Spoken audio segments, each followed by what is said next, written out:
मैं वैभव शर्मा फिर से एक बार आपका स्वागत करता हूँ आपके अपने चैनल स्टडी फॉर डाउट में। आज हम बात करते हैं यहाँ पर केमिस्ट्री। ठीक है, तो केमिस्ट्री का जो चैप्टर नंबर 2 है एसिड बेसिस एंड सॉल्ट्स। ठीक है, तो सबसे पहले हम इसके कॉमन फीचर्स की बात कर लेते हैं। इसका साइंटिफिक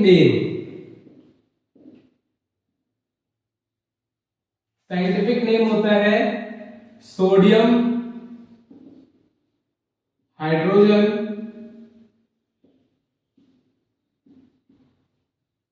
कार्बोनेट, या फिर इसे हम सोडियम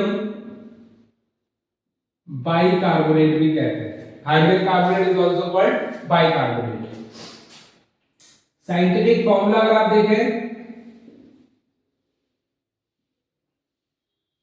तो साइंटिफिक फॉर्मूला जो है इसमें क्या होता है आपका NaHCO3। अगर आप इसको फिजिकल अपीयरेंस की बात करें तो फिजिकल अपीयरेंस में ये व्हाइट कलर या कलरलेस,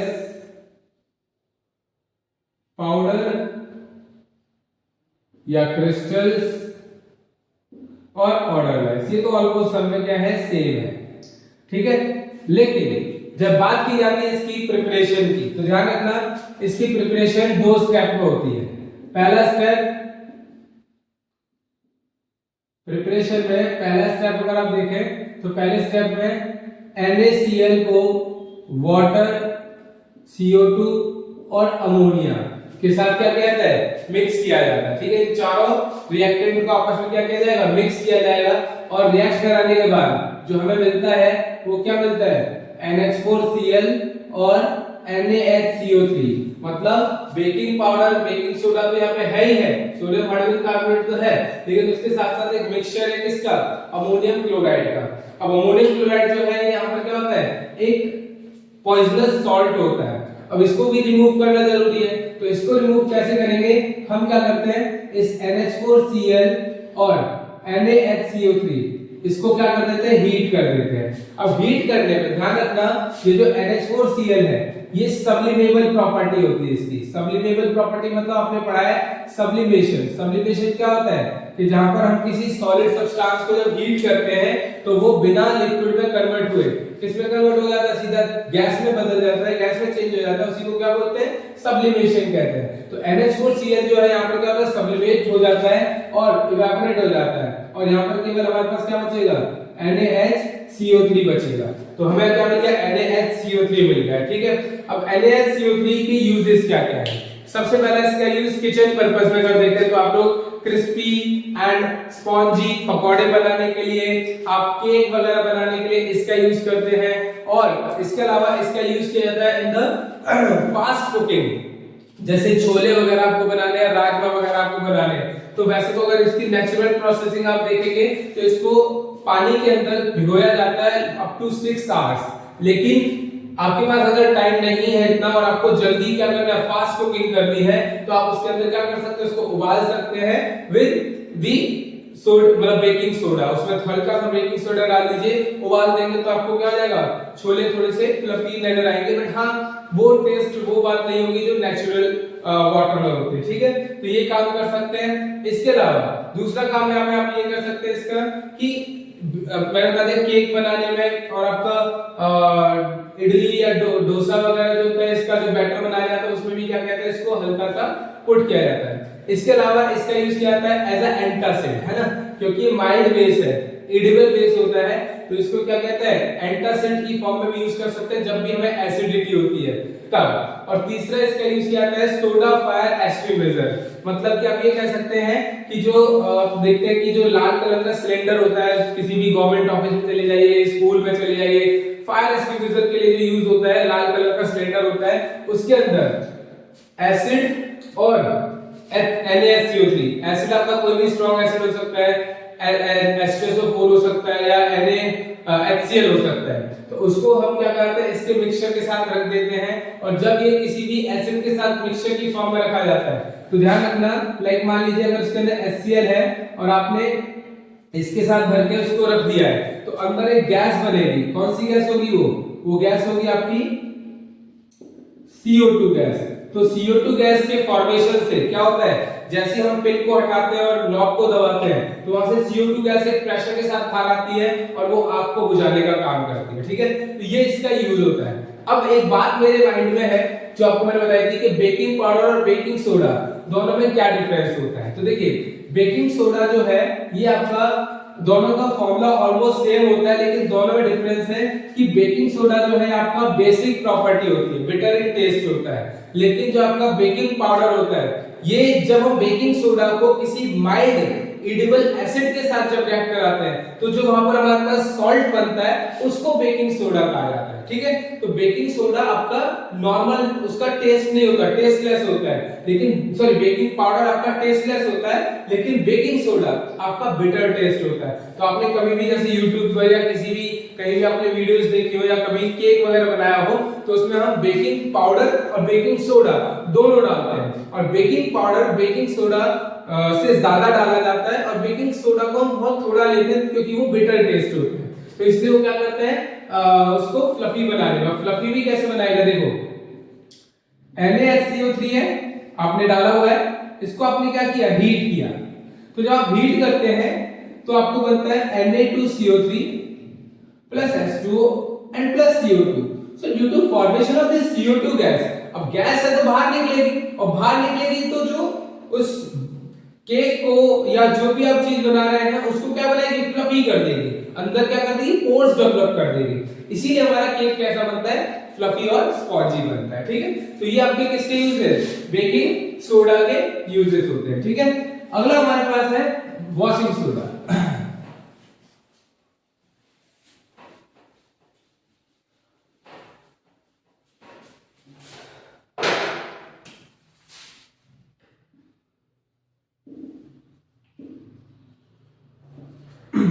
वॉशिंग सोडा जो है इसका साइंटिफिक नेम क्या होता है, इसका साइंटिफिक नेम होता है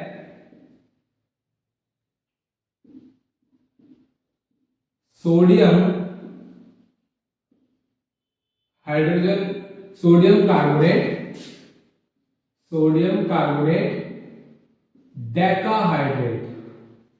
अब डेकाहाइड्रेट क्या है ये आप अभी समझ जाएंगे जब मैं इसका फॉर्मूला लिखूंगा। तो साइंटिफिक फॉर्मूला जो होता है वो होता है Na2CO3.10H2O। ठीक है, तो ये आपका क्या होता है, साइंटिफिक फॉर्मूला होता है। तो क्योंकि इसमें 10 वाटर के मॉलिक्यूल होते हैं इसीलिए इसे कहा जाता है क्या, डेकाहाइड्रेट कहा जाता है। ठीक है, तो सोडियम कार्बोनेट डेकाहाइड्रेट। अगर इसकी हम फिजिकल अपीयरेंस की बात करें तो फिजिकल अपीयरेंस में आप समझ सकते हैं कि white coloured powder with colourful crystals. क्योंकि इसके पास वाटर मॉलिक्यूल है इसीलिए यहां पर क्रिस्टल कह सकते हैं, कलरफुल क्रिस्टल इन इट। ठीक है, वैसे तो ये ऑर्डरलेस होता है लेकिन कुछ कंपनीज क्या करती हैं इसको थोड़ा सा इसमें क्या करते हैं, फ्रेग्रेंस या कुछ भी ऐसा एजेंट यूज करते हैं जिससे उसमें स्मेल को क्रिएट किया जाता है। ठीक है, तो इसका फॉर्मेशन कैसे होता है, फॉर्मेशन इसका होता है 3 स्टेप में। प्रिपरेशन जो है ये कितने स्टेप में होती है, 3 स्टेप में होती है। पहला स्टेप है आपका यहां पर कि NaCl H2O CO2 और अमोनिया, इसको क्या किया जाता है, जब कंबाइंड किया जाता है, रिएक्ट कराया जाता है तो NaNH4Cl अभी जो हमने पढ़ी हुई है NH4Cl और NaHCO3 बनता है। हमारा मेन प्रोडक्ट है NaHCO3। तो NaHCO3 जो है इसको जब आप क्या करते हैं, हीट करते हैं तो बनता है Na2CO3। ये देखो ध्यान रखना, baking soda is also an ingredient in the formation of baking washing soda, है ना। तो हम जैसे से हीट करते हैं तो Na2CO3 बन जाता है, CO2 गैस बनती है और वाटर मॉलिक्यूल रिलीज हो जाते हैं, दूसरा स्टेप। और तीसरे स्टेप में हम क्या करते हैं, इस NaHCO3 के साथ 10 वाटर के मॉलिक्यूल ऐड कर देते हैं तो Na2CO3 के साथ 10 वाटर मॉलिक्यूल ऐड कर देते हैं तो Na2CO3 डॉट 10H2O बनता है। ठीक है, तो ये आपके 3 स्टेप में प्रोसेस कंप्लीट होता है। पहले स्टेप में हम बेकिंग सोडा बनाते हैं, दूसरे स्टेप में बेकिंग सोडा को हीट करके वॉशिंग सोडा बनाते हैं और इसको कंप्लीट करते हैं थर्ड स्टेप में वाटर मॉलिक्यूल ऐड करके। क्योंकि इसके पास 10 वाटर मॉलिक्यूल होते हैं इसीलिए इसको डेकाहाइड्रेट कहा जाता है। अगर इसके यूजेस की बात करें तो पहला यूज होता है डोमेस्टिक पर्पस से, क्लीनिंग वगैरह में इसका यूज होता है, कपड़े वगैरह धोए जाते हैं या क्लीन करने में क्या कहते हैं यूज किया जाता है। दूसरा जो इसका यूज होता है वो होता है कहां पर, पेपर इंडस्ट्री, सोप इंडस्ट्री और टेक्सटाइल इंडस्ट्री में क्या कहते हैं इसका यूज किया जाता है। तीसरा आप अगर देखें इसका यूज तो सोडियम के जो कंपाउंड्स होते हैं जिन्हें बोरेक्स कहा जाता है, तो बोरेक्स से सोडियम को क्या करने के लिए, रिमूव करने के लिए, एक्सट्रैक्ट करने के लिए इसका क्या किया जाता है, यूज किया जाता है। चौथा इसका यूज होता है किसमें, परमानेंट जो वाटर होता है, देखिए हार्ड वाटर और सॉफ्ट वाटर, दो टाइप के वाटर होते हैं। हार्ड वाटर में कैल्शियम और मैग्नीशियम के आयंस होते हैं और सॉफ्ट वाटर में कैल्शियम और मैग्नीशियम के आयंस नहीं होते। तो जिनमें जो हार्ड वाटर है उसमें से कैल्शियम और मैग्नीशियम के आयंस से जो हार्डनेस है उसको रिमूव करने के लिए भी इसका क्या किया जाता है, यूज किया जाता है। तो ये इसकी क्या है, यूजेस हैं। पहला यूज मैंने आपको बताया डोमेस्टिक पर्पस से किया जाता है, क्लीनिंग वगैरह में। दूसरा यूज बताया मैंने सोप और ग्लास इंडस्ट्री में इसका यूज किया जाता है। तीसरा इसका यूज सोडियम के कंपाउंड को एक्सट्रैक्ट करने के लिए फ्रॉम बोरेक्स। और चौथा इसका यूज किया जाता है किसमें, परमानेंट हार्डनेस को रिमूव करने के लिए। तो ये आपके यूजेस हैं किसके, वॉशिंग सोडा के।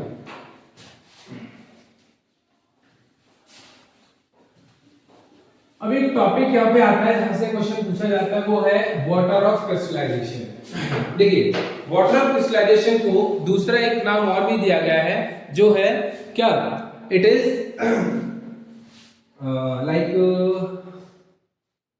हाँ इफर्सेंस, है ना, इफर्सेंस भी कहा जाता है। तो कई बार यहां से क्वेश्चन पूछा जाता है वाटर ऑफ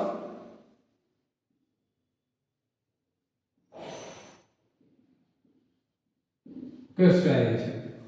इस टॉपिक का सीधा सीधा कॉन्सेप्ट है कि क्या जो सॉल्ट हमें सॉलिड स्टेट में क्रिस्टल फॉर्म में मिलते हैं क्या रियली वो ड्राई होते हैं। मान लीजिए हमारे पास एक ब्लू कलर का क्या है, क्रिस्टल है सॉल्ट का, येलो कलर का क्रिस्टल है, ग्रीन कलर का क्रिस्टल है, तो क्या वो रियली ड्राई होते हैं, सूखे होते हैं, इसके अंदर वाटर मॉलिक्यूल बिल्कुल भी नहीं होते। तो इसी टॉपिक में ये बताया गया है वाटर ऑफ क्रिस्टलाइजेशन का मतलब ही यही है कि किसी भी सॉल्ट के क्रिस्टल में कि एक मोल के अंदर जो fix number of water molecule होते हैं उसी को कहा जाता है वाटर ऑफ क्रिस्टलाइजेशन। तो water of crystallisation is the fixed number of water molecule present in one mole of the crystal of salt. किसी भी सॉल्ट के क्रिस्टल के एक मोल में जो number of water molecule, fix number of water molecule present होते हैं उसी को कहा जाता है क्या, वाटर ऑफ क्रिस्टलाइजेशन। अब आप लोगों ने ना बहुत बार पढ़ा है कि कॉपर सल्फेट का कलर कैसा होता है, आप लोग कहते हैं ब्लू होता है। कॉपर सल्फेट का कलर ब्लू होता है, लेकिन अगर मैं आपसे कहता हूं एनहाइड्रस कॉपर सल्फेट का कलर कैसा होता है, एनहाइड्रस कॉपर सल्फेट का मतलब है कि मैंने कॉपर सल्फेट को 100 डिग्री टेंपरेचर पर वार्म किया। तो एनहाइड्रस कॉपर सल्फेट का जो कलर होता है वो कैसा होता है, व्हाइट कलर होता है। क्यों, क्योंकि जैसे ही मैंने इसे 100 डिग्री सेल्सियस या 373 केल्विन पर गर्म किया, इसके अंदर जितने वाटर मॉलिक्यूल थे वो सारे क्या हो गए, वेपोराइज हो गए और अब केवल हमारे पास कॉपर सल्फेट बचा। तो एनहाइड्रस का मतलब होता है जिसमें वाटर मॉलिक्यूल नहीं है। लेकिन अगर हम बात करें हाइड्रेटेड कॉपर सल्फेट की,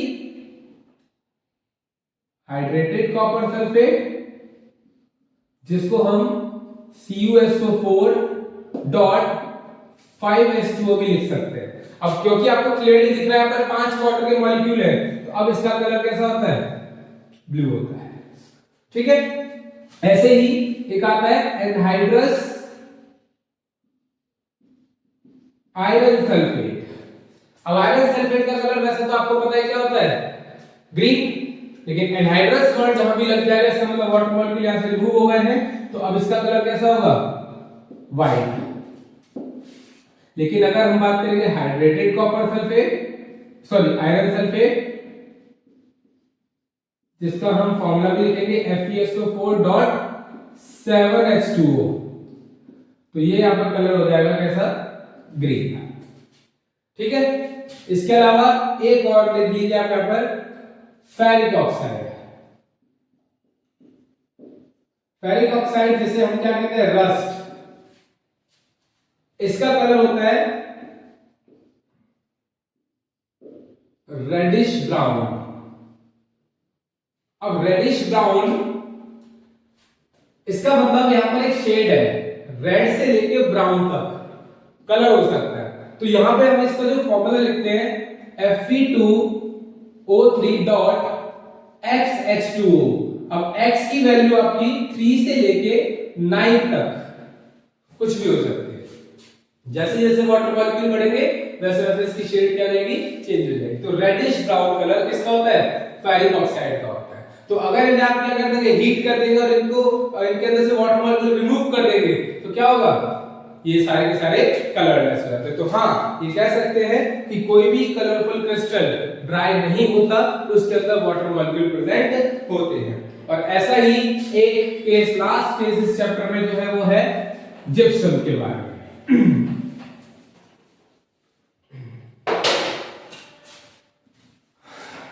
जिप्सम, जिसका साइंटिफिक जो नेम है वो है कैल्शियम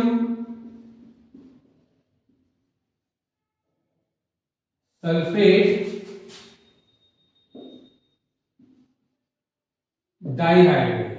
ठीक है, कैल्शियम सल्फेट डाइहाइड्रेट। और अगर आप इसके साइंटिफिक फॉर्मूला की बात करें तो इट इज CaSO4.2H2O। ठीक है, कैल्शियम सल्फेट डाइहाइड्रेट का जो साइंटिफिक फॉर्मूला होता है, ये क्या होता है, कैल्शियम सल्फेट CaSO4 होता है और 2H2O क्या होता है आपका, इसका साइंटिफिक फॉर्मूला होता है। अब जिप्सम यूज कहां होता है, जिप्सम मेनली यूज होता है सीमेंट इंडस्ट्री में। ठीक है, सीमेंट इंडस्ट्री में इसका यूज सीमेंट को मॉइस्चर फ्री रखने के लिए किया जाता है, ताकि सीमेंट क्या हो, जमे ना। क्योंकि आपको पता है कि सीमेंट में हल्का सा भी मॉइस्चर क्या करने लगता है, उसको बिल्कुल सॉलिड कर देता है, जिससे वो जिप्सम क्या होता है, जिससे वो सीमेंट क्या होता है, खराब हो जाता है। तो सीमेंट को मॉइस्चर फ्री रखने के लिए क्या किया जाता है, उसमें जिप्सम ऐड किया जाता है। तो जिप्सम का यूज है क्या, ये सीमेंट इंडस्ट्री में मेनली इसका यूज किया जाता है। और दूसरा जो इसका यूज होता है वो होता है in the formation of POP। ठीक है, प्लास्टर ऑफ पेरिस। कैसे समझेगा जरा यहां पर देखिए, कैल्शियम सल्फेट का फॉर्मूला आपके सामने लिखा हुआ है, क्या मतलब जिप्सम का फॉर्मूला आपके सामने लिखा हुआ है कैल्शियम सल्फेट डाइहाइड्रेट। तो अब आप क्या करेंगे, इस कैल्शियम सल्फेट डाइहाइड्रेट को आप हीट कर देंगे। हीट कर देंगे कितने डिग्री सेल्सियस पर, 373 केल्विन या 100 डिग्री सेल्सियस पर। तो जब आप इसे गर्म करेंगे तो क्या होगा, इसके अंदर से 3/2 वाटर मॉलिक्यूल क्या हो जाएंगे, रिमूव हो जाएंगे, और केवल बचेगा calcium sulphate half of H2O. So this calcium sulfate half of H2O is called calcium sulfate hemihydrate. Hemihydrate क्या होता है, हेमीहाइड्रेट का मतलब होता है हाफ, आधे मॉलिक्यूल वाटर के। ठीक है, तो हाफ वाटर मॉलिक्यूल। अब यहां पे क्या होगा कि जब ये जो कैल्शियम सल्फेट हेमीहाइड्रेट है, इसी को कहा जाता है क्या, प्लास्टर ऑफ पेरिस। तो प्लास्टर ऑफ पेरिस बना कैसे, it is formed by the combination of मतलब जब भी हमने क्या किया कैल्शियम सल्फेट डाइहाइड्रेट को हमने क्या किया हीट किया तो उसमें से 3/2 मॉलिक्यूल्स वाटर क्या होगा रिमूव हो गए और केवल 1/2 वाटर मॉलिक्यूल बचे। तो इसी को कहा जाता है क्या प्लास्टर ऑफ पेरिस। अगर प्लास्टर ऑफ पेरिस के यूजेस की बात करें तो आप देखते हैं कि घरों में जो डेकोरेशन होती है लाइक सीलिंग को डेकोरेट करने के लिए वॉल्स को डेकोरेट करने के लिए क्या यूज किया जाता है पीओपी का यूज किया जाता है। इसके अलावा इसका यूज किया जाता है टॉयज वगैरह बनाने में स्कल्पचर मूर्तियां वगैरह बनाने में इसका यूज किया जाता है। तीसरा जो इसका यूज किया जाता है वो है आपका फ्रैक्चर्ड बोन को जोड़ने के लिए। ठीक है जब भी हमारी बोन क्या होती है फ्रैक्चर हो जाती है टूट जाती है तो उसको वहीं पर सेटल करने के लिए क्या करते हैं प्लास्टर ऑफ पेरिस पीओपी का यूज करते हैं। तो ये सारे यूजेस हैं आपके किसके बारे में सॉल्ट और उसके यूजेस और इसके अलावा पीओपी का फॉर्मेशन कैसे होता है और इसके यूजेस क्या हैं। तो आज यहीं पर रखेंगे। नेक्स्ट क्लास जो है नेक्स्ट जो वीडियो आपकी होगी वो होगी आपकी मेटल और नॉन मेटल से जो इंपॉर्टेंट टॉपिक है एक आयनिक कंपाउंड का फॉर्मेशन कैसे होता है और दूसरा एक्सट्रैक्शन ऑफ मेटल क्या है। ठीक है तो आज के लिए इतना ही। बने रहिए हमारे साथ। धन्यवाद।